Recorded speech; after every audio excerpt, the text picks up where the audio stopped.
The SABC has rejected accusations that it's refusing to air the DA's election adverts. The party says it's been told there are no slots available for its ads right now. The SABC says there are delays in scheduling ads, but the DA insists all parties have the right to have their political advertisements broadcast, especially since the proclamation of the election date. This is not the first time the public broadcaster has been accused of refusing to air DA adverts. 2 years ago, it banned the party's Isefani election campaign adverts. In that case, the Independent Communications Authority upheld the SABC's decision. The DA will now be submitting a formal complaint to ICASA. The SABC spokesperson, Kaizer Kganyago, joins us now live on the line. Kaizer, thank you so much for your time. You've rejected this claim. Tell us the story then. No, we have clearly rejected this story because we believe that it is the DA's way of trying to get publicity. We have given them a clear indication from our side that as the SABC, as part of the process that we always do, we wait for the final list to be given to us of all the parties that have registered for an election, so we could accept any advertising. People must also remember that the way they are projecting it gives an impression like we are giving adverts to other people and not to them. And from where we're sitting, we have not done any adverts for any political party at this present moment until we get that list. And from where we are sitting, how would we not want to do the advert because they are paying for the advert and we need the revenue. Therefore, from our side, we want the money, but we need to follow the process that we've always followed in all the other elections that we've done. So tell us about the process when it comes to actually deciding who gets the airtime and not. In this particular instance, it is not about deciding who gets the airtime or not. It is paid for advertising. They come and buy advertising space during an election period. Once an election is promulgated, what then happens is we then get a list of all the parties that are registered for that specific election, and therefore those parties, if they have the money, the means, they will then come to the SABC and book and buy the advertising space.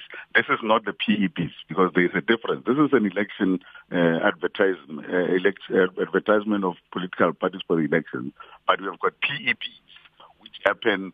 ICASA then comes to us later on and say you have got to allocate a certain number for specific political parties, and those ones, they don't pay for it. We do them because they are public election broadcasts. Well, Kaizer, let's move on to a story that made major news last week, the SABC's decision not to show destruction of property during protests. As you know, SANEF and many other political parties criticizing the SABC for this. You know, what's your reaction to all of the criticism? I tend to realize that when I was doing a lot of interviews, a lot of people are speaking about this having not read our statement, because an impression is given that we are saying that we are not going to broadcast or cover people who are having riots, whatever, basically saying we are not going to cover all the things that they do when people are protesting. And that's not what we are saying. We are saying we will continue to cover that. We have written that in our statement. We have even written the fact that people have got the right to protest if they want to. But we are saying if they then, in the process of doing that, destroy property, public property, or public buildings and so on, therefore, that footage that deals with that is the one that we are not going to put. And we are doing this in advance so that people must know that we have taken a stand that says we are not going to be seen to be like supporting the kind of vandalism that is happening when people destroy their own properties. But don't South Africans have a right to know when public property is being destroyed? They have the right to know, and we'll tell them. The fact of the matter, the only thing that we're not going to do is the footage. We will tell them that these people have banned buildings and whatever. We'll tell them because people have the right to know, and that will still continue.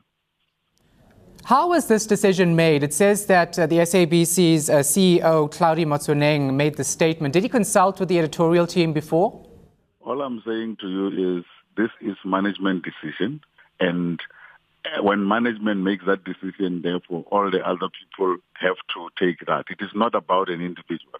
It is a management decision based on the fact that we've been seeing this trend that we're continuing, and we had to take a stand as a SABC. What about people on social media, some SABC viewers saying that you're insulting their intelligence by not showing them everything that you record? The same way there are those that are saying that it is a good idea. At the end of the day, people will always have their own views. Is this something you're going to be speaking to SANEF about, since they showed their unhappiness regarding this decision? If they request a meeting to talk to us, we will do so. All right, thank you very much. SABC spokesperson Kaizer Kganyago.